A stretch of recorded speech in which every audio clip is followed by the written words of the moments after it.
by virtue of the position that we've afforded them in society.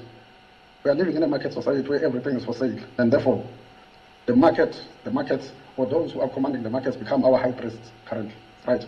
That's the power that they have by virtue of being who they are, white, if I may put that way. They command whiteness, which presides over us.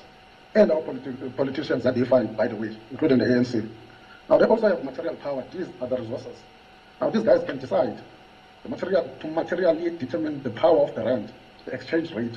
It's not me and you who are doing that. It's their own sentiment. That's the power that they are having. What am I supposed to do for the rand to move, or the exchange rate to change between the rand and pound sterling? There's nothing I can do about it. These guys are having that power, right? And we don't. That's the material power that they have, the resources. But again, they're having a discursive power, our media.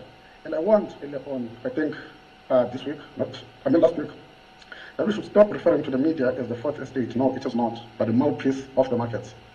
Right? Now they're having that discursive power, which is highlighting these things and amplifying this message that any coalition with any other party, any ANC coalition with any other party is doomsday, and the markets are going to panic. That's where we are, comrade, where we are living in a market society. Now you ask yourself, then, why would ANC allow itself to be subjected to such? There are two questions to that. Question number one, the ANC is done pushing out those who are left-leaning, far left-leaning. Number one, such as the EFF, those who push for nationalization within the ANC. They are done pushing them out. They are done pushing those who spoke about radical economic transformation in the form of the Mahashule and so on. They are out there. Now, you ought to be asking yourself, now, who is in the current ANC? And I think earlier on, I've given you guys a sneak peek. That is the guys who founded Shanduka, the Ramaphosa's. Ramaphosa was, Shanduka of Ramaphosa was being led by Phuthuma Hanyele. What happens when Ramaphosa ascends into presidency? Phuthuma Hanyele moves from Shanduka, she goes to where? Naspers, News 24.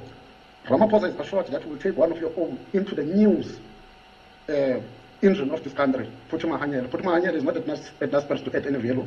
She is planted there because this guy is scared of scrutiny. Now you guys are asking why the media is not talking about Phala. No, they're missing the whole point.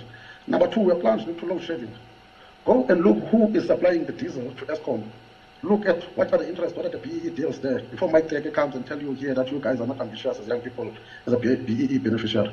Now, what is left of the ANC is interest. Just Google Mcebisi Jonas now. Google Mavuso Msimang now, and you will see where are they sitting. They are sitting in the boards of MTN, South 32 Platinum, all these companies. These are the interests that are currently driving the ANC. Whose interests are those? Are the markets. Hence, the ANC is chatting with the DA because everyone who's left-leaning, the people who have voted the MK, have spoken in this space because they cannot identify with the character of the ANC or what ANC has become. The people who voted for the EFF or who borrowed, who lent their vote to the EFF or the EFF borrowed from their votes.